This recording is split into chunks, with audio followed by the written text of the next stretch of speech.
मुजफ्फरनगर में एक सनसनीखेज मामला सामने आया है, जहां पति प्रणव सिंघल ने अपनी पत्नी शालिनी पर गंभीर आरोप लगाते हुए प्रशासन से न्याय और सुरक्षा की मांग की है।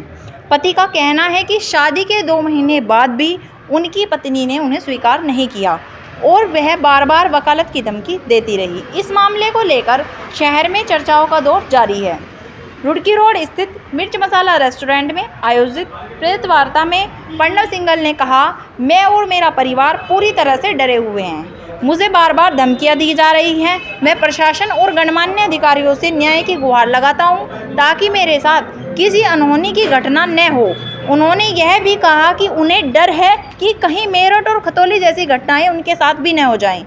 प्रणव ने दावा किया है कि उनकी शादी 12 फरवरी को शालिनी से हुई थी, लेकिन शादी के बाद से ही पत्नी का व्यवहार उनके प्रति अजीब रहा है। उन्होंने आरोप लगाया कि शालिनी ने अब तक उन्हें छूने तक नहीं दिया और वह पिछले 2 दिनों से उनके घर के बाहर धरने पर बैठी है। इस स्थिति में उनका पूरा परिवार भयभीत है और मानसिक तनाव में जी रहा है। इस पूरे मामले में लड़की पक्ष की ओर से अभी तक कोई आधिकारिक बयान सामने नहीं आया है। वहीं प्रशासन भी पूरे घटनाक्रम पर नज़र बनाए रखे हुए है। जिस जिले के अधिकारी स्थिति को नियंत्रण रखने के लिए सतर्क हैं। अब देखना होगा कि इस हाई प्रोफाइल मामले में आगे और क्या मोड़ आता है और पुलिस प्रशासन क्या कार्रवाई करता है। हर अपडेट के लिए जुड़े रहिए हमारे चैनल पश्चिम प्रांत बुलेटिन के साथ। मेरा नाम प्रणव सिंघल है। मैं आप सबसे आज अपनी पत्नी शालिनी सिंघल जो A to Z में स्थित धरना देके बैठी है, उनके संबंध में आप सबके बीच में आया हूं अपनी बात रखने के लिए। मेरी शादी 12 फरवरी को शालिनी सिंघल से हुई थी। तब से अब तक मेरी पत्नी मुझे डरा धमकाकर हर बात में ये बोलती है कि मैंने वकालत की हुई है और ये शादी मैंने अपने पिता की इच्छा से ज़बरदस्ती की है और ना ही मैं आपको हाथ लगाने दूंगी, ना ही आपका और मेरा कोई इसके अलावा कोई मतलब वास्ता है। हर प्रकार में वो मेरे को बोला जाता है कि अगर आपने कुछ भी करने की कोशिश की तो मैं आपको वकालत पढ़ा दूंगी और जो है मेरे साथ सारे वकील खड़े हो जाएंगे, पूरा लॉ मेरे साथ खड़ा हो जाएगा।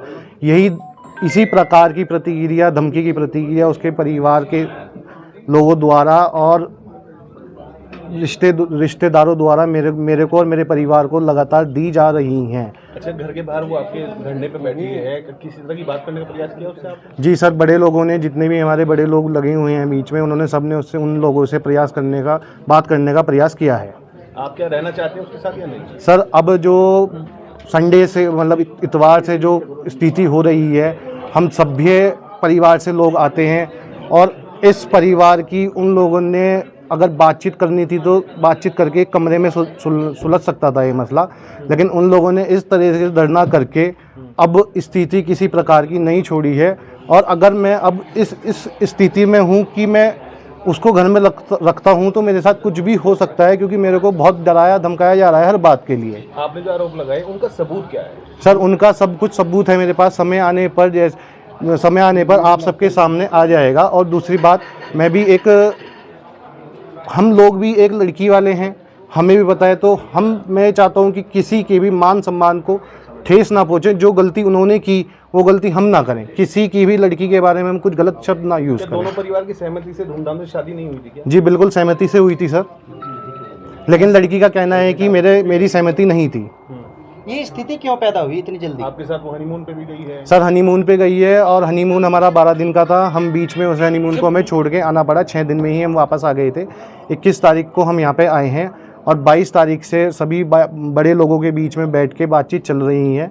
27 तारीख को भी एक मीटिंग उनके यहाँ पर हुई थी, जिसमें कि उनके फादर ने सारी स्थिति को जानते हुए वहाँ डिसीज़न ये लिया गया था कि भाई अब ये कहानी नहीं चलेगी तो इस कहानी को यहीं स्टॉप करते हैं।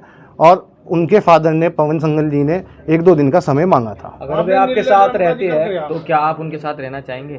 नहीं सर, अब इस स्थिति में मेरी कोई स्थिति नहीं है उनके साथ रहने की, क्योंकि आपने जिक्र किया है नीले जी का, ये किसने लिखवाया आपको? सर, ये किसी ने नहीं लिखवाया है। अभी रिसेंटली में आपको सबको पता है कि खतौली में और उसमें मेरठ में क्या हुआ है। मेरठ में ड्रम में मतलब लड़के को ड्रम में बंद कर दिया गया है मारने के बाद। खतौली में कॉफ़ी में जहर मिला के पिलाया गया है। लेकिन उनके पीछे जो नया एक्सटर्नल अफेयर जी इसमें आपकी स्थिति में तो ऐसा कुछ नहीं है। सर मेरी स्थिति में ऐसा मैं नहीं कह सकता है या नहीं है।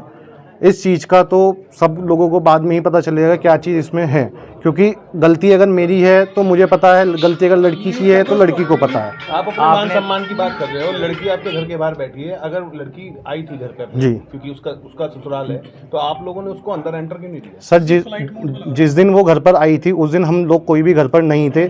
मैं बाहर एक मीटिंग में गया हुआ था नोएडा, मदर मेरी बिजनौर गई हुई थी। हमें किसी प्रकार का नहीं पता था, सिर्फ फादर वहाँ लोकल में 2 घंटे बाद आए थे, वे भी बाहर गए हुए थे। तो फिर जब फादर आ गए थे तो जी घर में एंट्री देने में सर, घर में हम लोग उस दिन से और आज तक इतने डरे हुए हैं, इतने लोग घर के बाहर बैठे हुए हैं, हम कोई भी घर के अंदर नहीं है। तो जब तक हम घर के अंदर नहीं है तो हम किसको कैसे एंट्री दे सकते हैं? लगातार मीडिया के सामने है, लेकिन आप आज तीसरे दिन मीडिया के सामने जी आए। सर, इतवार वाले दिन तो मैं बाहर गया हुआ था। सोमवार वाले दिन मेरी तबीयत बहुत ज़्यादा ख़राब थी, क्योंकि मैं बहुत ज़्यादा डिप्रेशन में और पैनिक सिचुएशन, और आपकी इन जो सिनेरियो सब मीडिया में भी चल रहा है, सब चीज़ चल रही है, मैं भी एक